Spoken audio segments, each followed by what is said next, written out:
So is it visible now? Yeah, yes, sir. Yes, sir. Okay. Now we go ahead. Okay.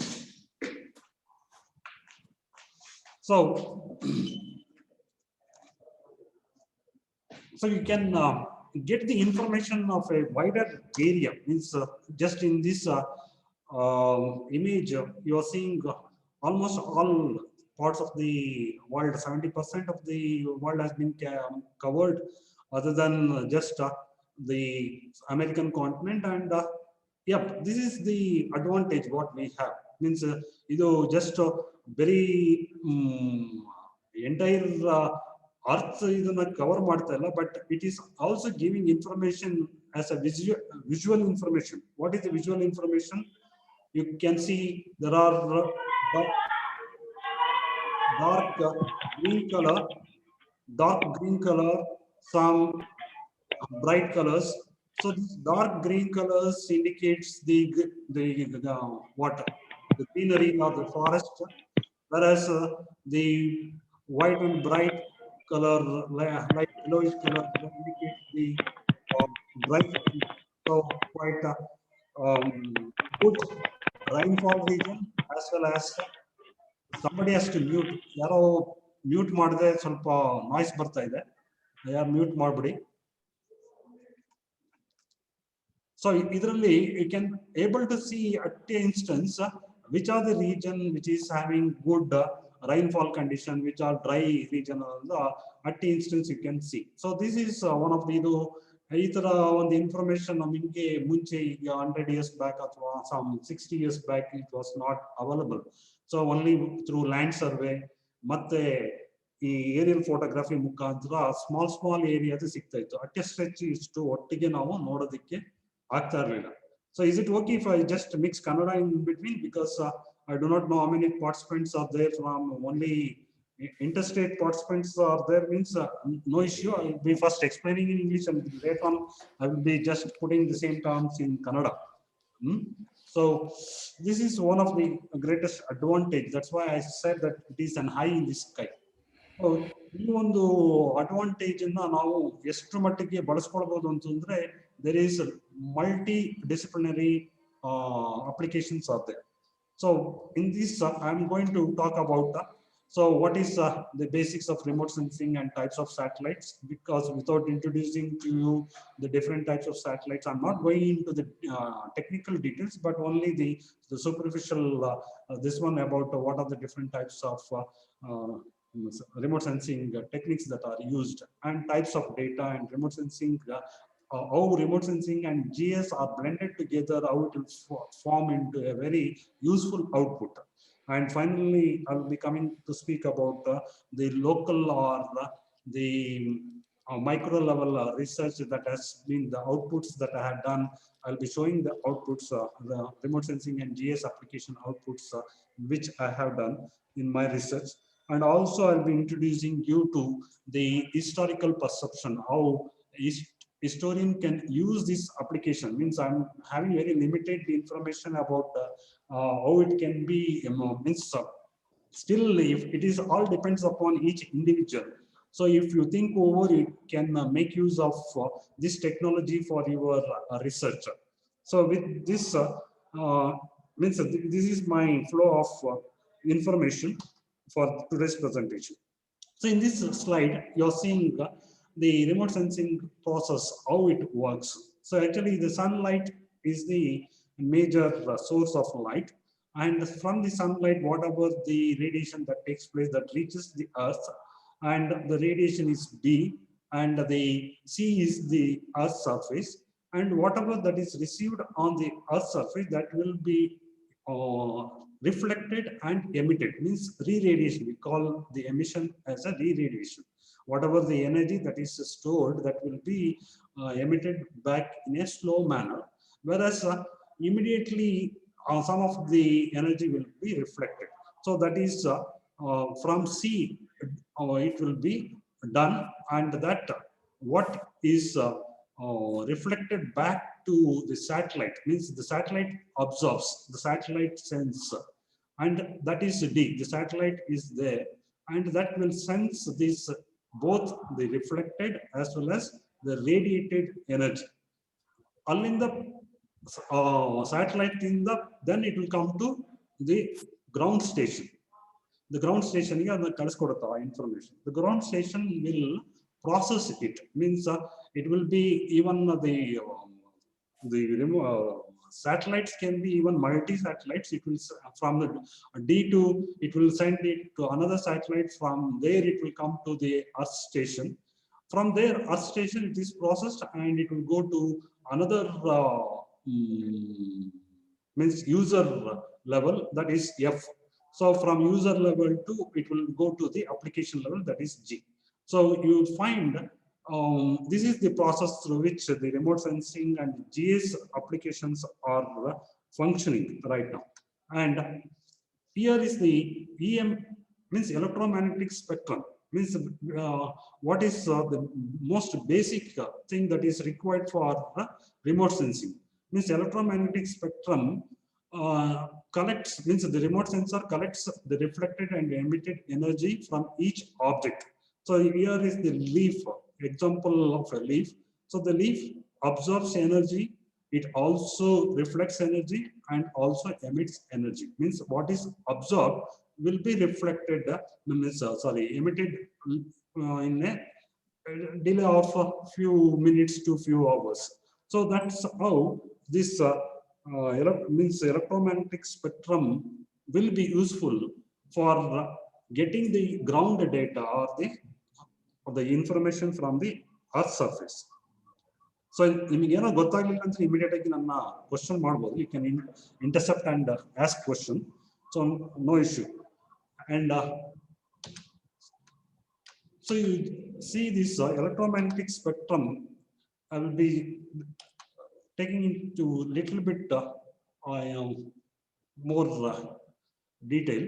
The electromagnetic spectrum ranges from the shorter wavelengths, including gamma and X-rays, to the longer wavelengths, including microwaves and broadcast radio waves. Actually, see the sun rays consists of all this. Means it has consists of gamma rays, X-rays, microwaves, radio waves. All these rays are there in the sun rays, and in this sun rays means the wavelength. What is the classification? How we have classified the X-rays or the ultraviolet rays or microwaves or radio waves? Means it is based on the wavelength. The wavelength goes on increasing as the temperature decreases. Means the lesser the temperature, shorter the greater the temperature, shorter the wavelength. Lesser the temperature, greater the wavelength. So we find this electromagnetic spectrum is the root cause or the basis for the remote sensing. There are several regions of electromagnetic spectrum which are useful to remote sensing. And in this figure, you can see there is, see, when compared to the whole electromagnetic spectrum, what our eyes can sense, our eyes is also kind of a remote sensor. Means we are not, without touching, we can able to see the faraway objects and we can identify what it is. And that is the only drawback with the remote sensing. The sensor will sense what is the object, but it will not know what it is. So that aspect will cover it later on. So here the visible range or the visible wavelengths are VIBGYOR, or that is the 7 colors. So you can see in the can you see my mouse movement, the cursor movement? So this is only, see, the very small portion of the sunlight has got this visible wavelengths, whereas the rest of the wavelengths or the shorter wavelengths or the longer wavelengths have means there are a lot of range, but we are not able to see either the gamma rays or the ultraviolet or the infrared or the radio waves or the microwaves or the X-rays. So all these rays are not visible to our eyes, but only we see the visible range, that the visible wavelength starts from 0.4 wavelengths to 0.4 meters to 0.7 meters wavelengths. That is the red. So most shortest wavelength is the the indigo or the violet, and the red is the longest wavelength. So it's again about the frequency and the wavelength of the different rays. And so the visible spectrum, the light which our eyes, our remote sensors can detect, is a part of the visible spectrum. So as I told you, only very short part of the electromagnetic spectrum we could able to see. Rest of them are not visible to our eyes. So it is important to recognize how small the visible portion is related to the rest of the spectrum. I already shown you how small it is when compared to the rest of the electromagnetic spectrum. There is a lot of radiation around us which is invisible to our eyes, but can be detected by other remote sensing instrument and used to our advantage. That is the greatest advantage what we are seeing today. What our eyes could not able to see, that can be detected, it can be sensed by the sensors, and through that we are doing lot of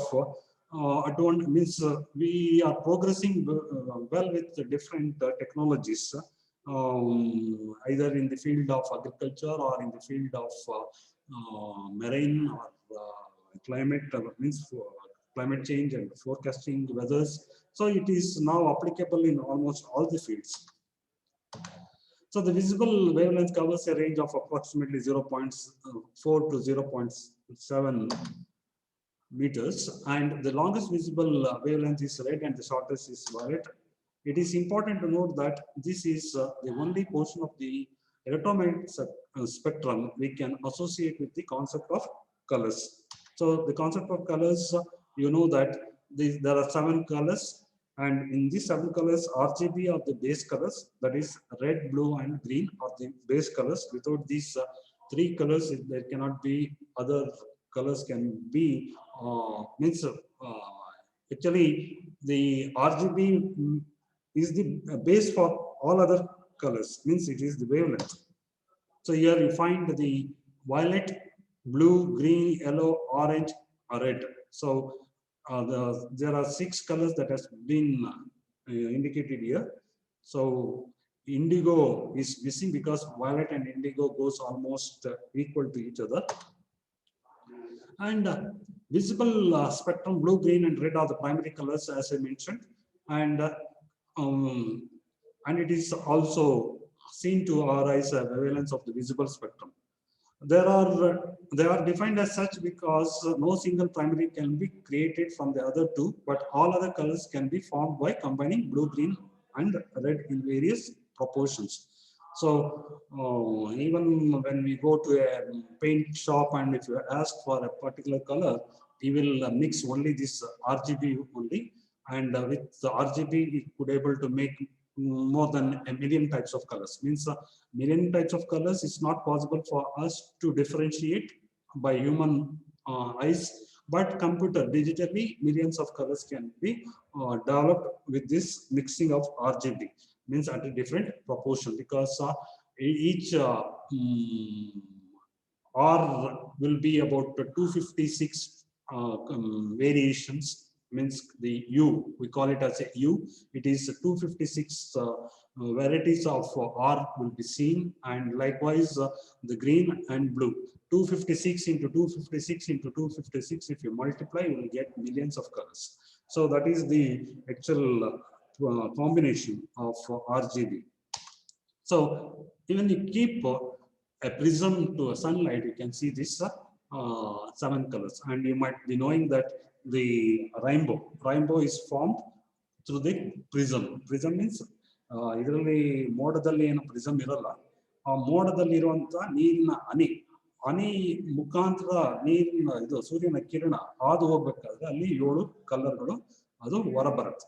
ಆ 7 ಕಲರ್ಗಳು ಹೊರಬರೋದ್ರಿಂದನೇ ಅಲ್ಲಿ we see these 7 colors, ಅದು rainbow ಅಂತ ನಾವು ಹೇಳ್ತೀವಿ.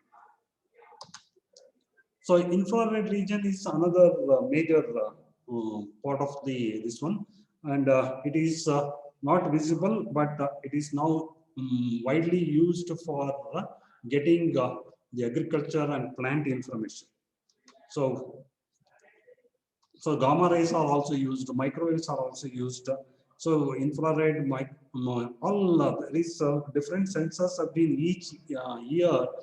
New developments are taking place and new informations can be gathered from the earth. Microwave region is there. So there is passive and active sensors. Passive and active sensors ಅಂತಂದ್ರೆ ಸೂರ್ಯನ ಬೆಳಕಿನಿಂದ ಬರುವಂತಹ reflectance and emissions, that is passive. So because the satellite is not doing anything to get the energy output from the earth surface. It is the sun is doing that. When the satellite itself does that part of the job, then it is called as active sensor. ಅದು night time ಅಲ್ಲಿ satellite ಆ ಒಂದು ಎನರ್ಜಿನ ಬಿಟ್ಟು ಅದು reflect ಆಗಿ ಬರುತ್ತಲ್ಲ, ಅದನ್ನ sense ಮಾಡ್ಕೊಡುತ್ತೆ, ಅದಕ್ಕೆ ಆಕ್ಟಿವ್ ಸೆನ್ಸರ್ ಅಂತ ಹೇಳ್ತೀವಿ. ಸೊ ಜಿಯೋ ಸ್ಟೇಷನರಿ ಸ್ಯಾಟಲೈಟ್ಸ್ ಅಂತಂದ್ರೆ ಒಂದೇ ಭಾಗವನ್ನು ಸ್ಯಾಟಲೈಟ್ ನೋಡ್ತಾ ಅದ್ರ ಭೂಮಿಯ ಜೊತೆಗೆ ತಿರುಗ್ತಾ ಇರುತ್ತೆ, ಅದಕ್ಕೆ ಜಿಯೋ ಸ್ಟೇಷನರಿ ಸ್ಯಾಟಲೈಟ್ಸ್ ಅಂತೀವಿ. ನಿಯರ್ ಪೋಲಾರ್ ಆರ್ಬಿಟ್ ಸ್ಯಾಟಲೈಟ್ಸ್ ಅಂದ್ರೆ ಪೋಲಾರ್ ಮುಖಾಂತರ ಹೀಗೆ ಲಾಂಜಿಟ್ಯೂಡಿನಲ್ ಫಾರ್ಮ್ ಅಲ್ಲಿ ತಿರುಗ್ತಾ ಇರುತ್ತೆ ಸ್ಯಾಟಲೈಟ್ಸ್. ಸೊ ಇದು you can see how far it is the satellites are placed or located or it is moving in its orbit ಅಂತಂದ್ರೆ, ಈ ತುಂಬಾ ಹತ್ರ ಇರೋದು ಬಂದು polar orbit. Polar orbit 100 to 1000 kilometres height ಅಲ್ಲಿ ಇರುತ್ತೆ. ಸನ್ ಸಿಂಕ್ರನಸ್ ಆರ್ಬಿಟ್ ಬಂದು ತುಂಬಾ ಹತ್ತಿರದಲ್ಲಿ ಇರುವಂತದ್ದು, 200 to 100 kilometres high. Polar second. And geostationary are 35,800 kilometres. Just imagine 35,800 kilometres ಇರುವಂತಹ ಸ್ಯಾಟಲೈಟ್ ಈ ಭೂಮಿ ಮೇಲೆ ಇರುವಂತಹ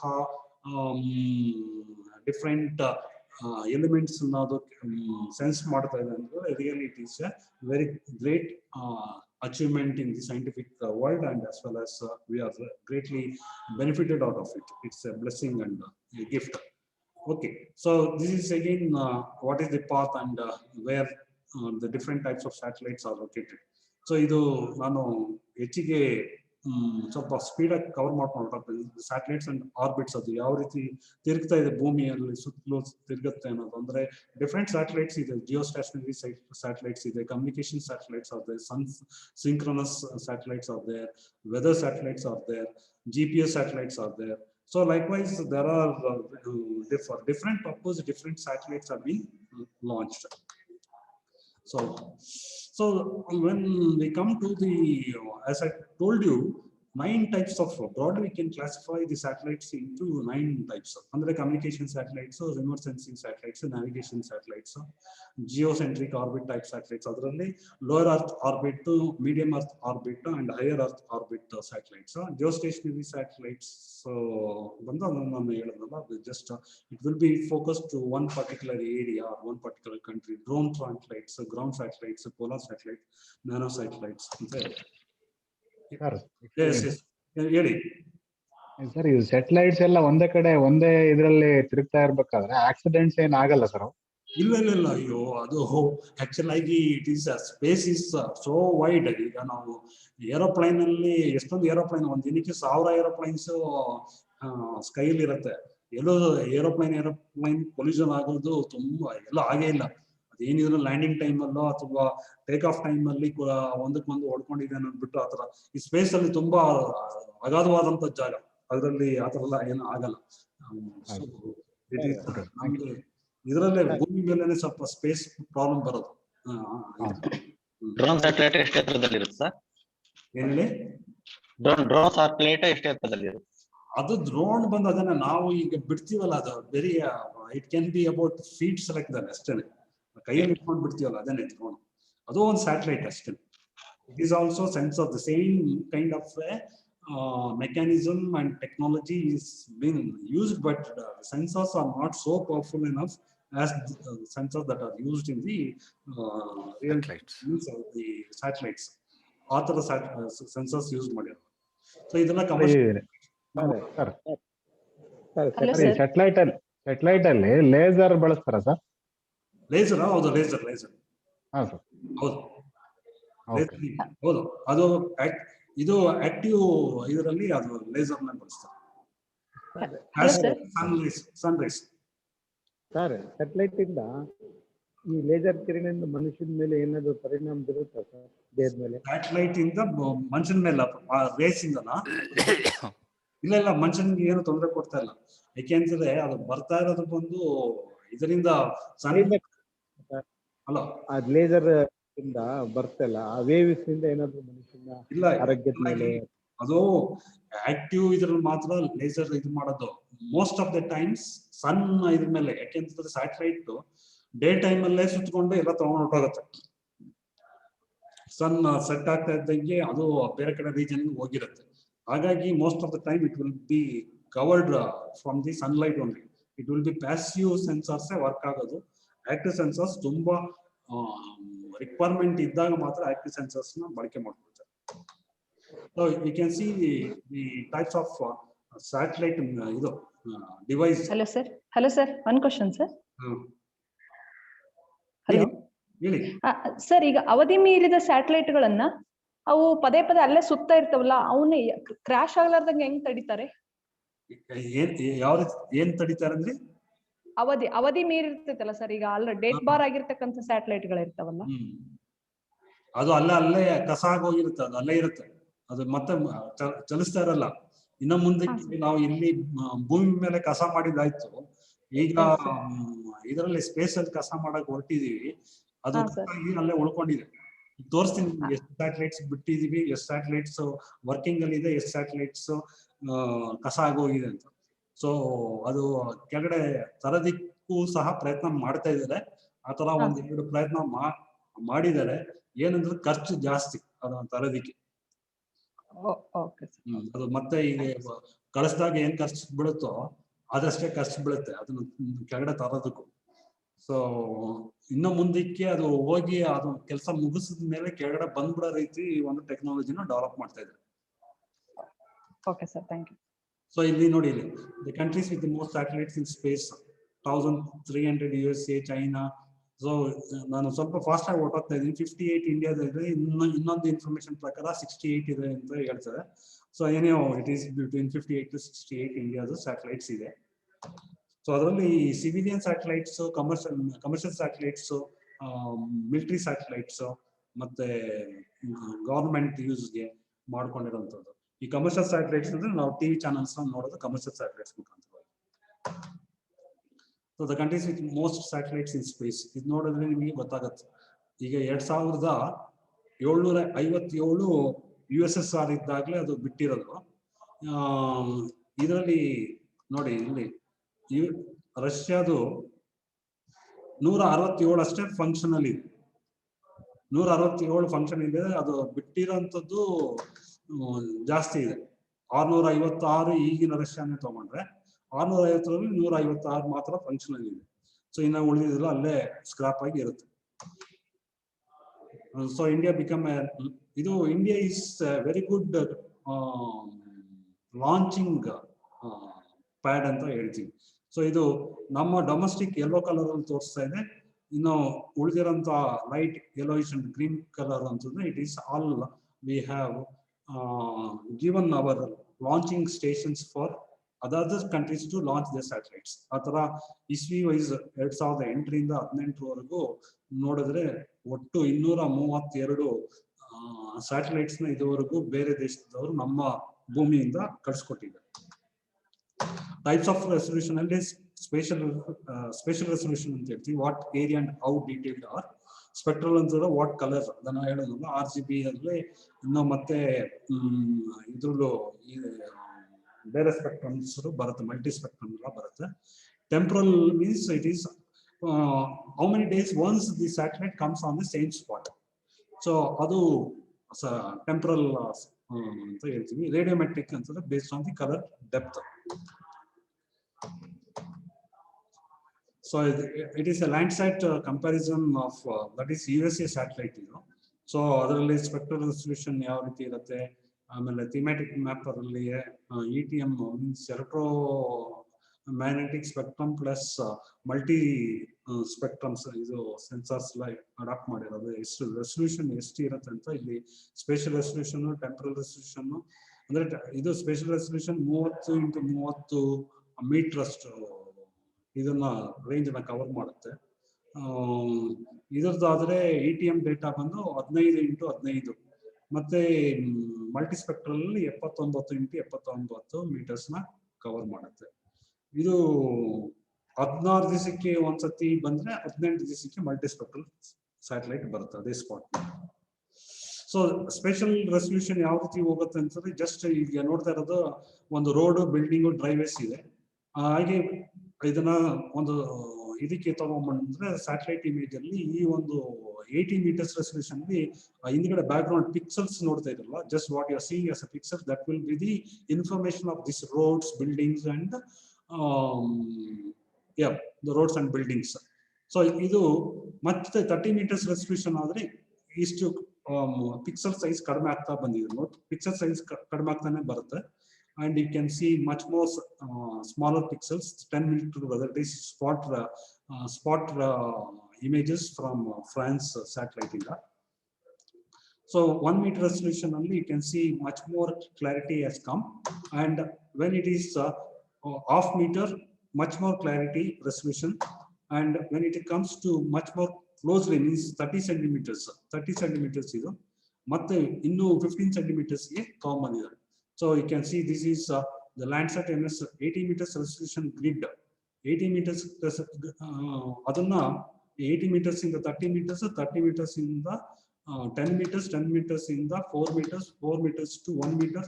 So now we have the different satellites that has been andre time to time high resolution satellites launch ಮಾಡಿ. now we are getting even 15 centimeters resolution satellite ಬಂದಿದೆ. ಏನೋ ಒಂದು object ground ಮೇಲೆ 15 centimeters ಅಷ್ಟು ದೊಡ್ಡದಿದ್ರು that can be easily detected by the satellite. So that is the capability of the satellite and the sensor. So ಇಷ್ಟು clarity ಬರುತ್ತೆ ನೋಡಿ. 30 centimeters ಅಂತಂದ್ರೆ ಇಷ್ಟು ಕ್ಲಾರಿಟಿ ಇರುತ್ತೆ.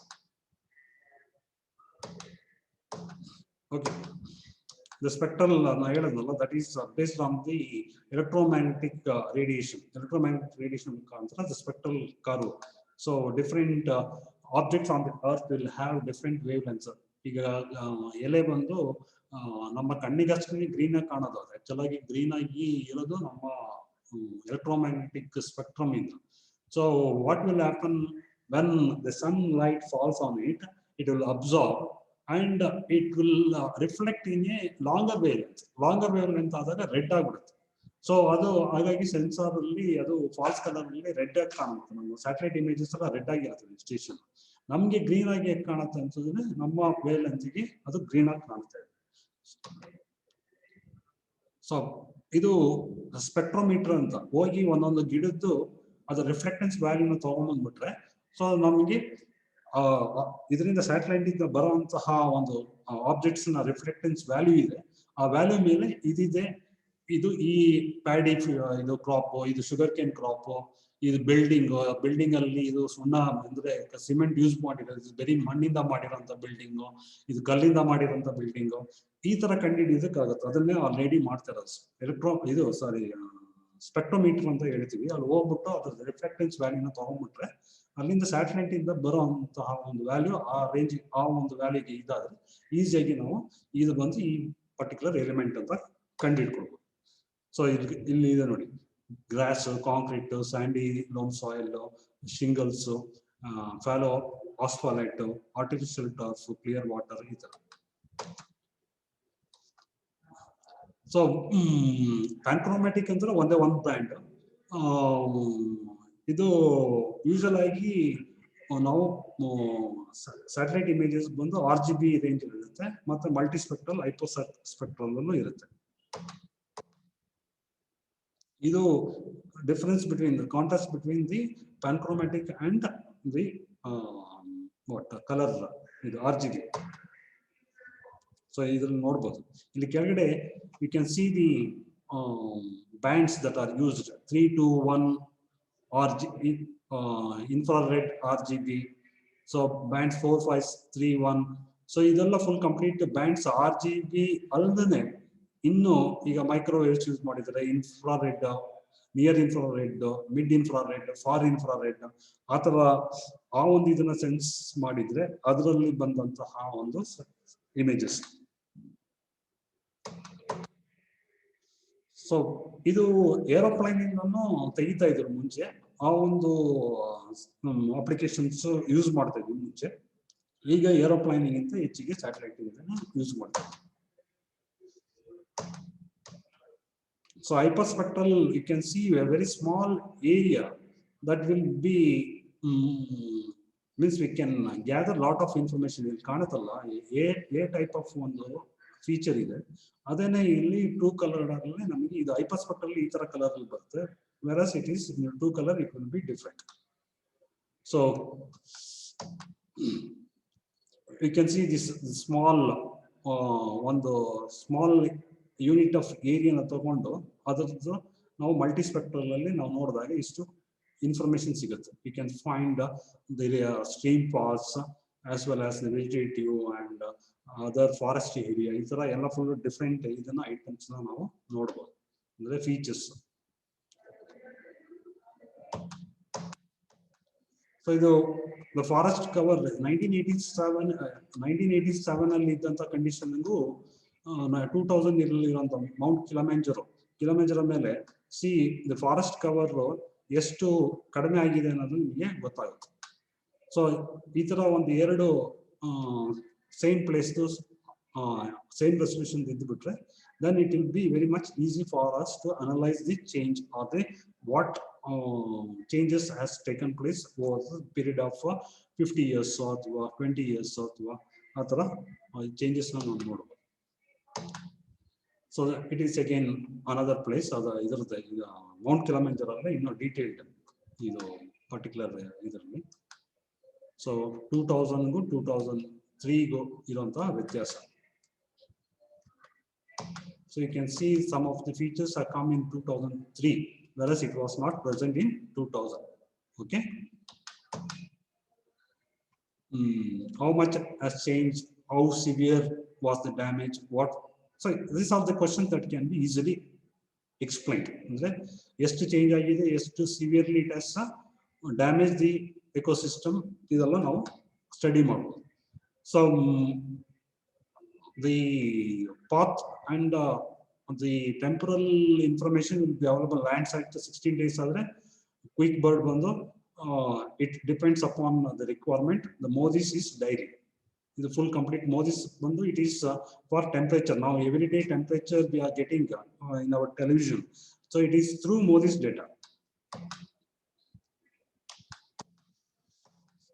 So applications, if you take the pre-harvest crop ನೋಡಬಹುದು, drought monitoring ನೋಡಬಹುದು, flood risk, hydrogeomorphological maps, irrigation, snow melt, land use and land cover mapping, urban planning, forestry, wetland mapping, environmental impact analysis, mineral prospecting, coastal studies. So disaster management can be easily done, agriculture planning ಮಾಡಬಹುದು, water resource management ಮಾಡಬಹುದು.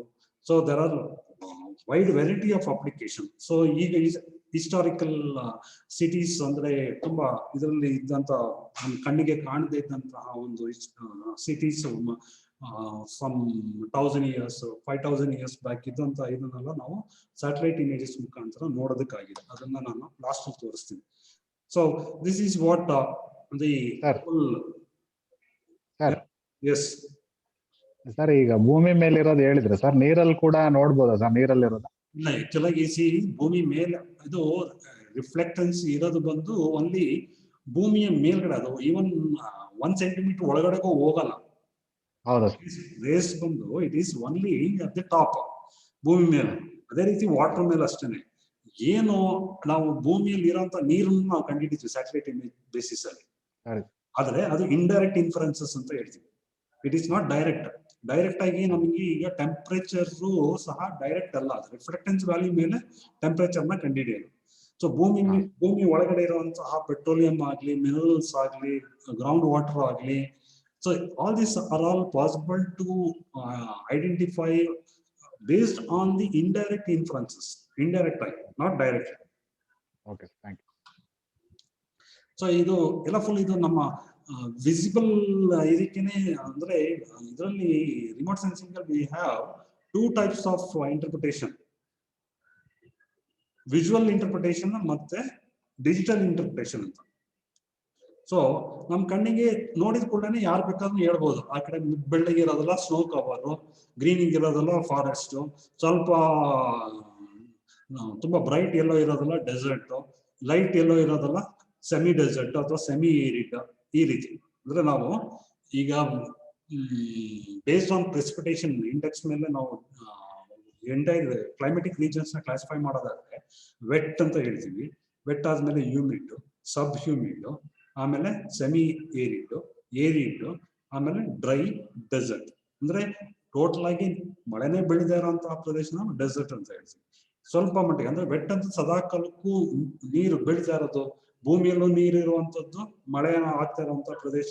ಮಳೆ ಅಂತ ಅಲ್ಲ, precipitation ಯಾವುದೇ form ಅಲ್ಲಿ snow ಇರ್ಬೋದು ಅಥವಾ fog, mist, due, ಈ ಒಂದು ಇದರಲ್ಲಿ ಅದು ಯಾವಾಗ್ಲೂ ವೆಟ್ ಆಗೇ ಇರುತ್ತೆ, ಆ ವೆಟ್ ರೀಜನ್. ಈಗ ನಮ್ದು ಮೈಸೂರು ತಗೊಂಡ್ರೆ ಆಕ್ಚುಲ್ ಆಗಿ it was sub humid. Sub humid ಇಂದ ಸೆಮಿ ಏರಿಡ್ ಹೋಗಿ ಏರಿಡ್ ಹೋಗ್ತಾ ಇದೆ. ಸೊ ಅದು ಕ್ಲೈಮೇಟ್ ಚೇಂಜ್ ಆಗ್ತಿದೆ. ಸೊ ಅದ್ರ ಬಗ್ಗೆ ಒಂದು ರಿಸರ್ಚ್ ಮಾಡಿರೋದು ನಾನು ಆಮೇಲೆ ತೋರಿಸ್ತೀನಿ. ಸೊ ದಿಸ್ ಇಸ್ ವಾಟ್ ಈಗ ಇಂಡಿಯಾ ಮ್ಯಾಪ್ ನೋಡ್ತಾ ಇದ್ದೀರಾ, ಸ್ಯಾಟಲೈಟ್ ಇಮೇಜ್ ಇದು. So with this image you can easily identify ಇದು ಪೊಲ್ಯೂಷನ್, ಎಲ್ಲಿ ಏನು ಪೊಲ್ಯೂಷನ್ ಆಗಿದೆ ಅನ್ನೋದನ್ನ ಇದನ್ನ ಇಂಡಿಕೇಟ್ ಮಾಡ್ತಾ ಇದೆ. ಸೊ ಎಲ್ಲೆಲ್ಲಿ ಎಷ್ಟು ಪೊಲ್ಯೂಷನ್ ಇದೆ ಅಂತ. ಓಕೆ, ಸೊ ಈ ತರ ಪೊಲ್ಯೂಷನ್ ಏರ್ ಟೆಂಪರೇಚರ್ ಬೇಸಿಸ್ ಅಲ್ಲಿ ಅದು ನಮಗೆ ಕೊಟ್ಬಿಡುತ್ತೆ. ಸೊ ಇದೆಲ್ಲ ಡೈರೆಕ್ಟ್ ಆಗಿ ಸಿಗಲ್ಲ, ಇದನ್ನ ಪ್ರಾಸೆಸ್ ಮಾಡ್ಬೇಕು. ಮಾಡಿದ್ಮೇಲೆ then will come to. So ಈ ಕಡೆ ಗ್ಲೋಬ್ ಲೆಫ್ಟ್ ಸೈಡ್ ಅಲ್ಲಿ ಇರುವಂತಹ ಫಿಗರ್ ಬಂದು it is indicating the wind movement, wind circulator. ಇದು ಎಲ್ಲ ಫುಲ್ ಇಲ್ಲಿ ಎಲ್ಲ ಸ್ಯಾಟಲೈಟ್ ಇಮೇಜಸ್ ರಿಲೇಟೆಡ್ ಟು ಇದು ಅಟ್ಮಾಸ್ಫಿಯರಿಕ್ ಇದು. So you can see how the wind movement is there. ಅದು ಸೈಕ್ಲೋನಿಕ್, ಈ ಸುರುಳಿ ಸುತ್ಕೊಂಡಿದೆಯಲ್ಲ ಅದು ಸೈಕ್ಲೋನ್. ಅಂದ್ರೆ ಅದು ಭೂಮಿ ಮೇಲೆ ಬಂದಾಗ್ಲೇ ನಮ್ಗೆ ಸೈಕ್ಲೋನ್ ಆಯ್ತು ಅಂತ. ಇದರ ಸಮುದ್ರದಲ್ಲಿ ಸೈಕ್ಲೋನ್ಸ್ ಆಗ್ತಾ ಇರುತ್ತೆ ಅಥವಾ ಇದು. So we can see all these are all the information that is obtained from satellites only. So here agriculture and water resources. So crops in India. ಇದರಲ್ಲಿ ನೋಡಿದ್ರೆ you can see the soil nutrition as soil moisture has been identified. Soil moisture ಇದೆಲ್ಲ full based on surface temperature, SST. Surface temperature ಮೇಲೆ ನಾವು ಕಂಡಿದ್ದೀವಿ, LST, not SST, LST. So ಇದು again land use land cover, ಎಲ್ಲೆಲ್ಲಿ buildings ಇದೆ, ಎಲ್ಲಿ vegetation ಇದೆ, ಎಲ್ಲಿ ಫ್ಯಾಲೋ ಲ್ಯಾಂಡ್ ಇದೆ, ಎಲ್ಲಿ ವಾಟರ್ ಬಾಡಿ ಇದೆ. ಸೊ ಇದೆಲ್ಲ full complete land use land cover. ಇದು ತುಂಬಾ ಈ ತರ ಇನ್ಫಾರ್ಮೇಶನ್ ನಮಗೆ ಸಿಕ್ಕಿದ್ರೆ ರಿಸರ್ಚ್ಗೆ ತುಂಬಾ ಅನುಕೂಲ ಆಗುತ್ತೆ, ಎಲ್ಲಾ ಟೈಪ್ಸ್ ಆಫ್ ಪ್ಲಾನಿಂಗ್ಗೆ. ಸೊ ಇದು high to extreme high water stress ಇರುವಂಥದ್ದು, ಅಂದ್ರೆ shortage of water, scarcity of water ಇರುವಂತಹ regions. So you can easily identify which are the places which is having high scarcity of water and which is not. So ಈ ತರ ಒಂದೊಂದು information ಗೆ ಅಂತಲೇ ಒಂದೊಂದು sensor ನ ಇಟ್ಟು ಕಳಿಸ್ತಾರೆ. ಸೊ ಹಾಗಾಗಿ ನಮಗೆ ತುಂಬಾ ಇನ್ಫಾರ್ಮೇಶನ್ಸ್ ಪರ್ಟಿಕ್ಯುಲರ್ ಆಗಿ ಡೀಟೇಲ್ ಇನ್ಫಾರ್ಮೇಶನ್ ಸಿಗೋ ರೀತಿ ಆಗುತ್ತೆ. So this is India flood zone map. So which are the places that will B under flood ಅಂತ. ಸೊ ನಾನು ಇದು ನಿಮಗೆ ತೋರಿಸ್ತಾ ಇರೋದು ಏನಂತಂದ್ರೆ ಜಸ್ಟ್ ಏನೇನು ಇನ್ಫಾರ್ಮೇಶನ್ಸ್ ನಾವು ಇದರಿಂದ ಪಡ್ಕೊಳ್ಬಹುದು ಅಂತ. So if you come to the remote sensing data fusion with the geographical information system, what will happen? So GIS ಅಂತ it's nothing but see the bottom most ಇದೆಯಲ್ಲ, ಇದು ಸ್ಯಾಟಲೈಟ್ ಇಮೇಜ್. ಈ bottom most ಈ satellite image ಇಂದ elevation data ತಗೊಳ್ಬಹುದು. Elevation data ಬಂದು ಒಂದೇ satellite ಅಲ್ಲಿ ಸಿಗತ್ತ. ಸೊ ಇದು ಈ ಎಲಿವೇಶನ್ ಡೇಟಾನೇ ಬೇರೆ ಸ್ಯಾಟಲೈಟ್ ಮುಖಾಂತರ ಸಿಗುತ್ತೆ. ಸೊ ಆ ಎಲಿವೇಶನ್ ಡೇಟಾಗೆ ಅಂತ ಈಗ ಟೆಂಪರೇಚರ್ಗೆ ಅಂತಲೇ ಬೇರೆ ಸ್ಯಾಟಲೈಟ್ ಇರುತ್ತೆ. ಇದೇ ಏರಿಯಾ ಇದನ್ನ ನಾವು ರಿಜಿಸ್ಟರ್ ಮಾಡ್ಬೇಕು, ಅದೆಲ್ಲ ತುಂಬಾ ಪ್ರಾಸೆಸ್ ಇದೆ. ಇದಕ್ಕೆ ಕರೆಕ್ಟ್ ಆಗಿ ಕೋಆರ್ಡಿನೇಟ್ಸ್ ನ ಕೂರಿಸ್ಬಿಟ್ಟು ಆ ಏರಿಯಾ ಫಿಕ್ಸ್ ಮಾಡ್ಕೊಂಡು ಅವಾಗ್ಲೇ ಕರೆಕ್ಟ್ ಆಗಿ ಅದು ಲೊಕೇಶನ್ ಅಕ್ಯುರಸಿ ಬರುತ್ತೆ. Location accuracy, if there is no accuracy location accuracy, all the research is going to waste. So based, this is elevation data, this is hydrography, means what are the water sources. So some of the political boundaries, andre taluk boundary, village boundary, land use, what are the land use and routes. So idella full complete integrate modadre that will become GIS. Idu ತೋರಿಸಿದ್ರು ನೋಡಿ, ಇದು data layers. ಇಲ್ಲಿ first street data ಇದೆ, building data ಇದೆ, vegetation data ಇದೆ, ಈ ಮೂರನ್ನು ಹಾಕಿದ್ರೆ ನಾಲ್ಕನೇದು ಡೆವಲಪ್ ಆಗೋದು GIS. ಸೊ ಇದು ಪರ್ಟಿಕ್ಯುಲರ್ ಆಗಿ ಈಚ್ ಸ್ಟ್ರೀಟಿಗೆ ಎಷ್ಟು length, what is the street name, what is the width of the street, when this road was asphalted, ಈ ತರ ಎಲ್ಲ ಪ್ರತಿಯೊಂದು ಡೀಟೇಲ್ಸ್ ಇಟ್ಕೊಳ್ಬಹುದು. ಬಿಲ್ಡಿಂಗ್ ಟ್ಯಾಕ್ಸ್ ಅದು ಇದಂತ ಎಲ್ಲ full complete all the details can be maintained. So ಇದೆಲ್ಲ full integrate ಮಾಡೋದ್ಮೇಲೆ ನಮಗೆ integrated data ಈ ತರ ಬರ್ತದೆ GIS ಡೇಟಾ. ಸೊ ಈಗ ಫ್ಲಡ್ ಆಗುವಂಥದ್ದು ಏರಿಯಲ್ ಫೋಟೋಗ್ರಫಿ ಇಲ್ಲಿ ನೋಡಿ, ಇದು ಇದು ಇಮೇಜ್, ಈ ಇಮೇಜ್ ಇಂದ ಇಷ್ಟು ಇನ್ಫಾರ್ಮೇಶನ್ ಜನರೇಟ್ ಮಾಡಿರುವಂಥದ್ದು. So from 1977 what was the actual vegetative condition. ಇದು ವೆಜಿಟೇಷನ್ ಜಾಸ್ತಿ ನೋಡಿ, ಇದು land his land cover, forest full dark green ಇರೋದು, ಅಗ್ರಿಕಲ್ಚರ್, ಪ್ಯಾಸ್ಚರ್, ಡೆಸರ್ಟ್. ಸೊ ಇಲ್ಲಿ ಅಗ್ರಿಕಲ್ಚರ್ ಜಾಸ್ತಿ ಆಗಿದೆಯಾ, ಇಲ್ಲ ಡೆಸರ್ಟ್ ಜಾಸ್ತಿ ಆಗಿದೆಯಾ, ಇಲ್ಲ ಪ್ಯಾಸ್ಚರ್ ಲ್ಯಾಂಡ್ ಜಾಸ್ತಿ ಆಗಿದೆಯಾ, ಏನಕ್ಕಾಯ್ತು ಏನು ಅನ್ನೋದನ್ನ we can easily identify. Yes yes ಕೇಳಿ. No, somebody wanted to ask? Shall I move? So this is the population change. Population change of Las Vegas 64 ಅಲ್ಲಿ ಇದ್ದಿದ್ದಕ್ಕೂ ಈಗ 72 ಅಲ್ಲಿ just gone seeing how it is getting changed. 86, 92. So that is how the population ಇದನ್ನ changes ನಾವು through satellite ನಾವು ನೋಡಬಹುದು. ಅಂದ್ರೆ just it is all indirect influences. Population allele ಕಾಣುತ್ತೆ ಅಂತಂದ್ರೆ that is again approximate estimation of population based on the size of the area and the number of constructed buildings. So ಇದು earthquake susceptibility zone ಈಗ ನಮ್ಮ GIS and remote sensing fusion ಮಾಡಿ, ಅಂದ್ರೆ as I said, remote sensing is nothing but the source of data. The satellite image ಬಂದು it's a source of data. What we used to go to the field survey ಮಾಡಿ ಆ ಡೇಟಾನ land ಇಂದ ತಗೊಂಡು ಬರ್ತಾ ಇದ್ವಿ, map ಮಾಡ್ತಾ ಇದ್ವಿ, ಆ ಕೆಲಸನ ಬಂದು ಈಗ ರಿಮೋಟ್ ಸೆನ್ಸಿಂಗ್ ಸ್ಯಾಟಲೈಟ್ ಮಾಡ್ತಾ ಇದೆ. ಅದು ಆ ಒಂದು ಡೇಟಾ ಯೂಸ್ ಮಾಡ್ಕೊಂಡು ನಾವು ಇದು ಮಾಡ್ತೀವಿ. ಸೊ ಇಲ್ಲಿ ಮೈಸೂರು ಸಿಟಿಗೆ ಇದು ವಾಟ್ಸ್ ಎಲ್ಲೆಲ್ಲಿ ಅರ್ಥಕ್ವೇಕ್ ಆದ್ರೆ ತುಂಬಾ ಡಿಸ್ಟ್ರಕ್ಷನ್ ಎಲ್ಲ ಆಗುತ್ತೆ ಅನ್ನೋದು ಒಂದು ರಿಸರ್ಚ್ ಮಾಡಿರುವಂಥದ್ದು. ಸೊ ದಿಸ್ ಈಸ್ ದ ಲೀನಿಯಮೆಂಟ್ಸ್, ಇದು ಜಿಯಾಲಜಿಕಲ್ ಲೀನಿಯಮೆಂಟ್ಸ್. ಇದು ಎಲ್ಲಿ ತುಂಬಾ ಭೂಮಿ ತುಂಬಾ ವೀಕ್ ಆಗಿದೆ ಮೈಸೂರು ಸಿಟಿ ಝೋನ್ ಅಲ್ಲಿ ಅಂತ. ಸೊ ಅಲ್ಲಿಂದ ಹಾಟ್ಸ್ಪಾಟ್ಸ್, ಯಾವ ಒಂದು ಏರಿಯಾ ತುಂಬಾ ಡೆನ್ಸ್ ಸೆಟಲ್ಮೆಂಟ್ಸ್ ಇದೆ ಮತ್ತೆ which will be more affected. So ward 40, 37, 38, 36, 35, 62, 65, 1 are the most vulnerable zone for earthquake. So integrated over analysis ಈ ತರ ನಾವು ಇದು ಮಾಡಬಹುದು. ಇನ್ನೊಂದು ಡೆಸರ್ಟಿಫಿಕೇಶನ್ ಇನ್ ಚಾಮರಾಜನಗರ ಡಿಸ್ಟ್ರಿಕ್ಟ್, ಕರ್ನಾಟಕ ಮತ್ತು ಚಾಮರಾಜನಗರ ಮಾಡಿರೋದು. So it's all the information developed from this satellite. ಈ ತರ ಒಂದು ಸ್ಟ್ರೀಮ್, ಈಗ ರಿವರ್ಸ್ ಮತ್ತು ಸ್ಟ್ರೀಮ್ ನೆಟ್ವರ್ಕ್, ಡ್ರೈನೇಜ್ ಪ್ಯಾಟರ್ನ್ ಅಂತ ಹೇಳ್ತೀವಿ. All these are all developed from the satellite image. So using this, say the rainfall has been created and the geology has been created and the drainage density has been generated. So and based on many more data, slope irutte, amele direction of the slope irutte. So a lot of variables have been used, and based on that we can able to identify ಈ ಕಡೆ Belgaum region ಅಲ್ಲಿ ತುಂಬಾ desertification ಜಾಸ್ತಿ ಆಗ್ತದೆ. ಈ ಕಡೆ ತುಮಕೂರು, ಚಿತ್ರದುರ್ಗ, ಸೀರಾ, ಈ Pavagada, Channarayapatna region ಅಲ್ಲಿ. So I have gone up to the village level. I can able to tell you which village is under the threat of desertification. So ಹೇಳಿದ್ನಲ್ಲ, ನಮ್ಮ ರೀಜನ್ ಬಂದು ಮುಂಚೆ ಸಬ್ ಹ್ಯೂಮಿಡ್ ಇತ್ತು, ಸೆಮಿ ಏರಿಡ್ ಆಯ್ತು, ಸೆಮಿ ಏರಿಡ್ ಇಂದ arid condition ಹೋಗಿ ಇನ್ನು ಮುಂದಕ್ಕೆ ಡ್ರೈ ಆಗುತ್ತೆ, ಮುಂದಕ್ಕೆ ಡೆಸರ್ಟ್ ಆಗಿರುತ್ತೆ. ಸೊ ಇದು due to desertification or climate change is a natural process, but when there is a man intervention, that leads to the faster changes. So acceleration of the change will be more faster.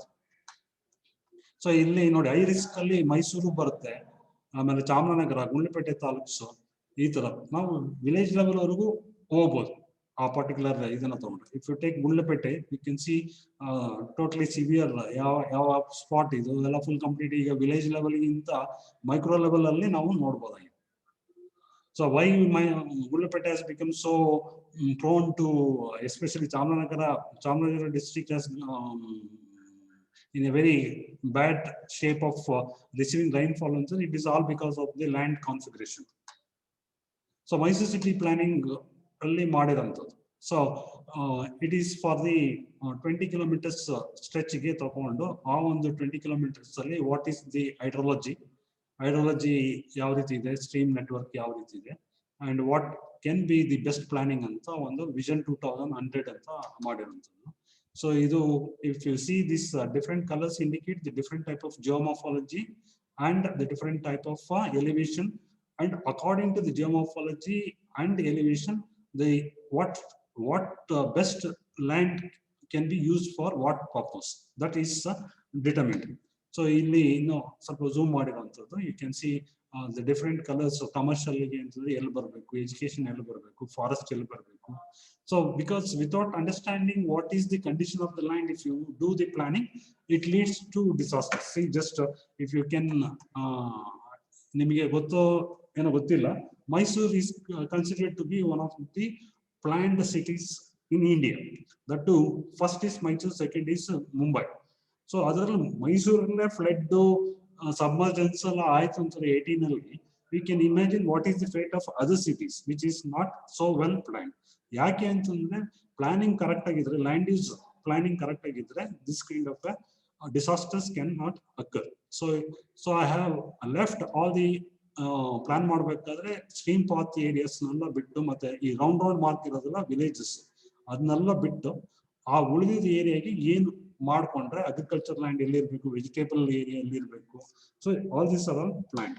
So ಅಂದ್ರೆ sector wise ಮಾಡಿದೆ, concentric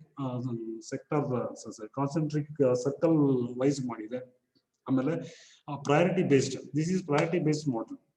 so ಆ ಥರ 4 model land use planning, city planning ಹೇಗಿರ್ಬೇಕು ಅನ್ನೋದು ಮಾಡಿದ್ದಾರೆ. So ಇದು ಇನ್ನೊಂದು ಇದು ಬಂದು ಈ ಲ್ಯಾಂಡ್ ಸ್ಲೈಡ್, ಉತ್ತರಾಖಂಡ್ ರೀಜನ್ ಅಲ್ಲಿ ಲ್ಯಾಂಡ್ ಸ್ಲೈಡ್ ಆಗುವಂತ ಏರಿಯಾಸ್ ಯಾವುದು, ಅದನ್ನ ಈಗ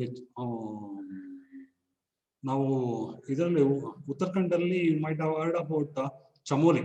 ಈಗ ಜಸ್ಟ್ ಫ್ಲಾಶ್ ಫ್ಲಡ್ ಆಯ್ತು, ಅದೇ ರೀಜನ್ ಅಲ್ಲಿ ಇದು ಮಾಡಿರೋಂಥದ್ದು.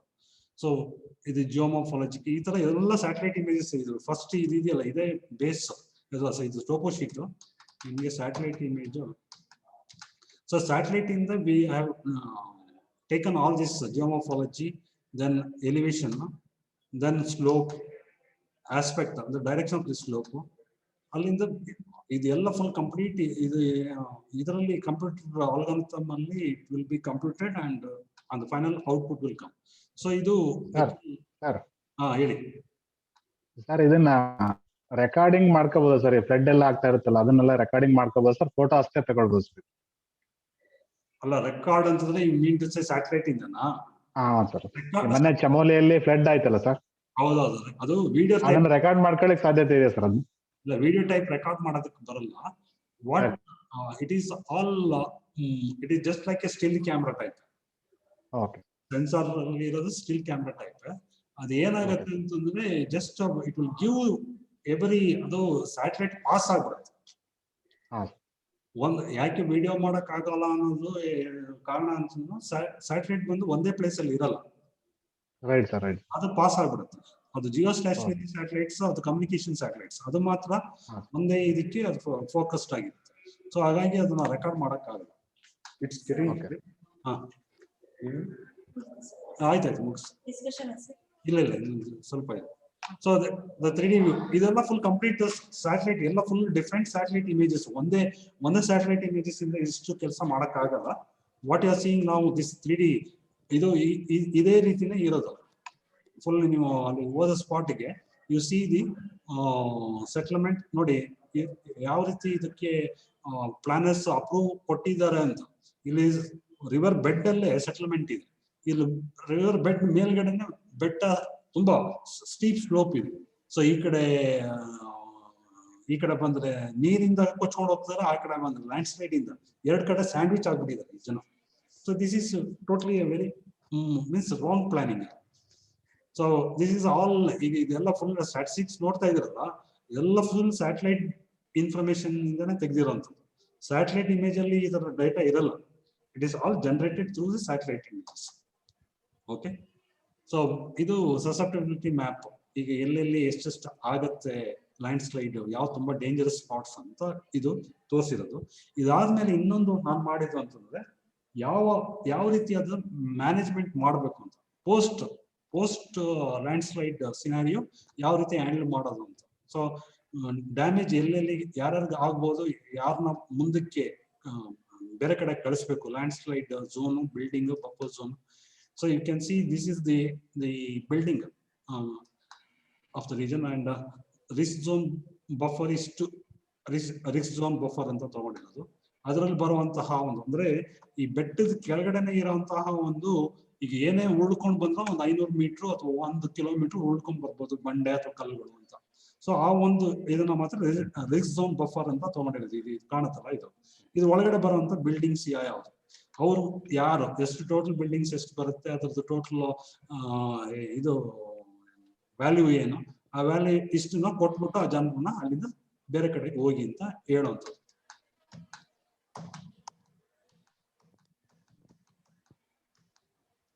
Yeah, this is totally about this one, and I will historical perception ಇಂದ ಒಂದು ಇದೆ, ಅದನ್ನ ನಾನು slide ತೋರಿಸ್ಬಿಟ್ಟು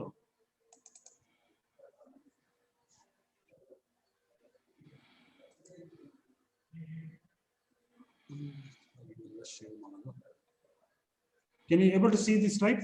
Yeah, sir. Yes, sir. So ಇದು ಈಗ ಚೇಂಜ್ ಮಾಡೋದಲ್ಲ, ಅದು ಬರ್ತಾ ಇದೆ ತಾನೆ?